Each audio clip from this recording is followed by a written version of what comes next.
सुलह हुदैबिया का एक पॉइंट ये था कि 10 साल तक मुसलमानों और काफिरों के दरमियान कोई लड़ाई नहीं होगी। इससे मुसलमानों को थोड़ा टाइम मिला और उन्होंने रिलैक्स होकर इस्लाम की दावत देना शुरू की। इस्लाम कबूल करने के बाद सहाबा की जिंदगी बाकी अरबियों से बिल्कुल अलग हो चुकी थी, जिससे अरब के लोग बहुत इम्प्रेस होते थे और आहिस्ता आहिस्ता बहुत सारे लोग इस्लाम की दावत कबूल करने लगे। इन सब में मक्का के दो बहुत इंपॉर्टेंट लोग खालिद बिन वलीद और अमर बिन आस भी थे। और खालिद बिन वलीद के लिए तो इस्लाम कबूल करना बहुत मुश्किल था, क्योंकि कुरान में वलीद बिन मुगीरा, जो खालिद बिन वलीद के वालिद थे, उनके बारे में बहुत सख्त वर्ड्स यूज किए गए थे। और अरब में खानदान और स्पेशली बाप की इज्जत सबसे इंपॉर्टेंट चीज होती थी। लेकिन फिर भी खालिद बिन वलीद ने अपने वालिद और पूरे खानदान के खिलाफ जाकर इस्लाम कबूल कर लिया।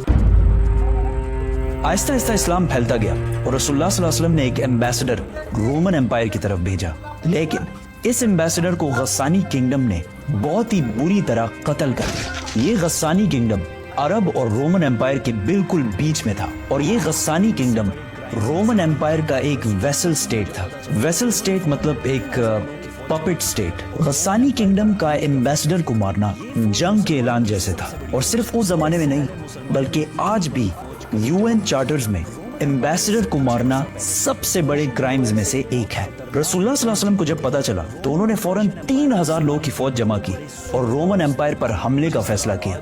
ये फौज मुसलमानों की सबसे बड़ी फौज थी। इससे पहले मुसलमानों ने इतनी बड़ी फौज कभी जमा नहीं की थी। रोमन एम्पायर इससे कुछ ही अरसा पहले पर्शियन एम्पायर से एक बहुत खतरनाक जंग जीत चुकी थी। रोमन और पर्शियन एम्पायर उस जमाने के दो बड़े सुपर पावर्स थे, जिस तरह आज अमेरिका और चाइना है।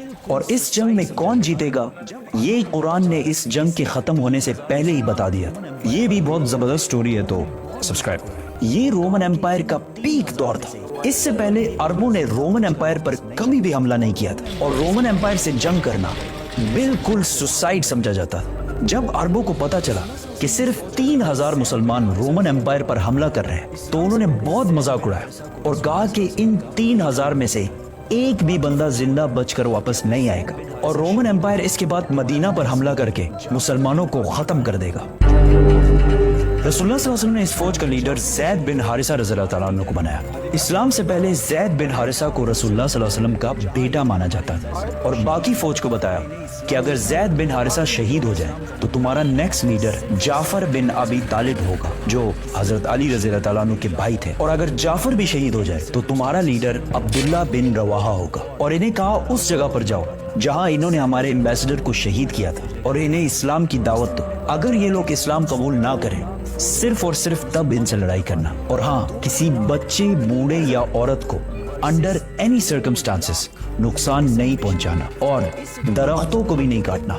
ज़ैद रज़ियल्लाहु तआला अन्हु 3000 फौज लेकर रवाना हुए तो रास्ते में उन्हें पता चला कि रोमन्स 2 लाख फौज लेकर मुसलमानों की तरफ आ रहे हैं। 2 लाख 3000 वर्सेस 2 लाख। इस एनिमेशन को देखें, इससे थोड़ा अंदाजा होगा कि इन दो फौजों में कितना बड़ा डिफरेंस था। ये है एग्जैक्टली 3000 लोगों की फौज और इसके सामने ये है 2 लाख लोगों की फौज।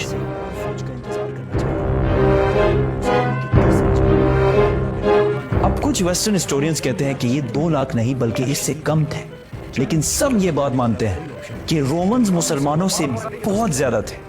मुसलमानों के एक ग्रुप ने सोचा कि हमें मदीना से और फौज का इंतजार करना चाहिए, लेकिन मुसलमानों के तीसरे जनरल अब्दुल्ला बिन रवाहा ने कहा कि हम जंग या जीतेंगे और या शहीद होंगे, जंग छोड़ के जाने वाला कोई ऑप्शन नहीं है। तो यहाँ मुसलमानों ने एक जबरदस्त प्लान बनाया।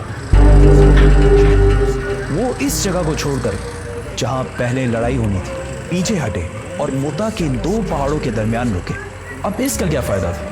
फायदा ये था कि अगर ये 2 पहाड़ ना होते और मुसलमान 2 लाख रोमन्स पर हमला करते तो रोमन्स मुसलमानों को चारों तरफ से घेर कर खत्म कर सकते। लेकिन इन 2 पहाड़ों की वजह से रोमन फौज ज्यादा स्ट्रेच नहीं हो सकती थी, तो लड़ाई में इनके ज्यादा नंबर्स होने का इतना फायदा ना होता। दोनों फौजों ने हमला किया और लड़ाई शुरू हुई। ज़ैद बिन हारिसा ने मुसलमानों की फौज का झंडा उठाया और बहुत फियर्स लड़ाई की, लेकिन वो शहीद हो गए। तो रसूलुल्लाह सल्लल्लाहु अलैहि वसल्लम के ऑर्डर के मुताबिक मुसलमानों के दूसरे जनरल जाफर बिन अबी तालिब ने झंडा उठाया और लड़ने लगे, लेकिन जिस हाथ में उन्होंने झंडा पकड़ा था वो हाथ कट गया तो उन्होंने दूसरे हाथ से झंडा उठाया, लेकिन दूसरा हाथ भी कट गया और जाफर रज़ी अल्लाह तआला अन्हु शहीद हो गए। जंग के बाद इनके जिस्म पर तलवार के 50 निशान मिले और इन 50 में से एक भी पीठ पर नहीं था, सारे के सारे फ्रंट पर लगे। तो अब ऑर्डर के मुताबिक अब्दुल्ला बिन रवाहा नए जनरल बने और बहुत सख्त लड़ाई के बाद वो भी शहीद हो गए। फिर एक मुसलमान ने झंडा उठाया और जोर जोर से सबको कहने लगा कि जल्दी आपस में एक लीडर चूज करो, वरना हमारी पूरी फौज बिखर जाएगी। ये जंग मदीना से 1000 किलोमीटर दूर मुता में हो रही थी, लेकिन रसूलुल्लाह सल्लल्लाहु अलैहि वसल्लम ने इस जंग के बारे में मदीना में मुसलमानों को पहले ही बता दिया कि सबसे पहले ज़ैद ने झंडा उठाया और वो शहीद कर दिए गए। उसके बाद जाफर ने झंडा उठाया और वो भी शहीद कर दिए गए। उसके बाद अब्दुल्ला बिन रवाहा ने झंडा उठाया और वो भी शहीद कर दिए गए। उसके बाद मुसलमानों ने सैफुल्लाह, अल्लाह की तलवारों में से एक तलवार को अपना लीडर बना लिया है।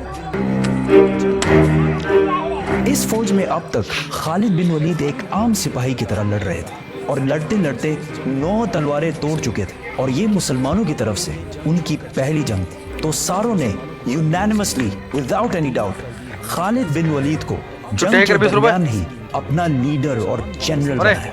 खालिद बिन वलीद रज़ी अल्लाह तआला अन्हु को पता था कि रोमन्स को इस जंग में हराना इम्पॉसिबल है, लेकिन अगर वो ये जंग छोड़कर चले गए तो रोमन्स मुसलमानों को कमजोर समझकर मदीना पर भी हमला कर सकते हैं। तो अब मुसलमानों को एक ऐसी गेम खेलनी थी कि मुसलमान वापस भी चले जाए और रोमन्स इन्हें कमजोर समझकर इन पर हमला भी ना करें। तो उस रात खालिद बिन वलीद रज़ी अल्लाह तआला अन्हु ने अपनी फौज को रीशफल किया, मतलब राइट वालों को लेफ्ट और पीछे वालों को आगे किया। अगले दिन जब जंग शुरू हुई तो पहाड़ों से धुआं उठने लगा और कुछ ड्रम्स की आवाजें आना शुरू हुई। तो रोमन्स को लगा कि मुसलमानों की मदद के लिए मदीना से एक बहुत बड़ी फौज पहुंच गई है और आहिस्ता आहिस्ता मुसलमानों की फौज बहुत ही ऑर्गेनाइज्ड और प्लान्ड तरीके से जंग से पीछे हटने लगी। ऐसा लग रहा था कि मुसलमान चाहते हैं कि रोमन्स इनका पीछा करें और वो इनको ट्रैप कर दें। रोमन्स ने सोचा कि मुसलमान हमारे साथ बहुत बड़ी गेम खेल रहे हैं, ये चाहते हैं कि हम इनका पीछा करें और ये ओपन डेजर्ट में अपनी बड़ी फौज के साथ हमें खत्म कर दें। तो रोमन्स ने ये सब देखकर मुसलमानों का पीछा नहीं किया और मुसलमानों की फौज आहिस्ता आहिस्ता वहां से पीछे हटकर मदीना पहुंच गई और मुसलमानों की फौज को रोमन्स के मुकाबले में बहुत कम नुकसान हुआ।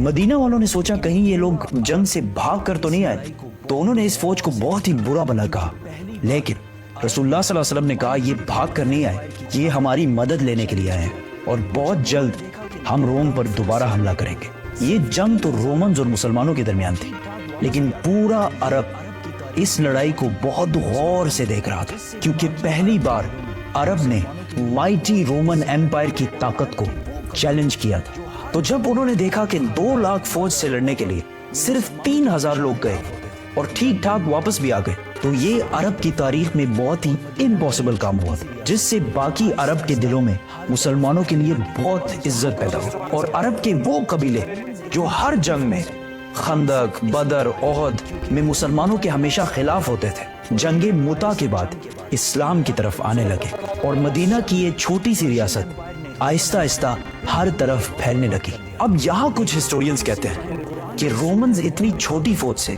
जंग सिर्फ इसलिए हारे क्योंकि रोमन एम्पायर कुछ साल पहले पर्शियन एम्पायर से जंग के बाद बहुत कमजोर हो चुके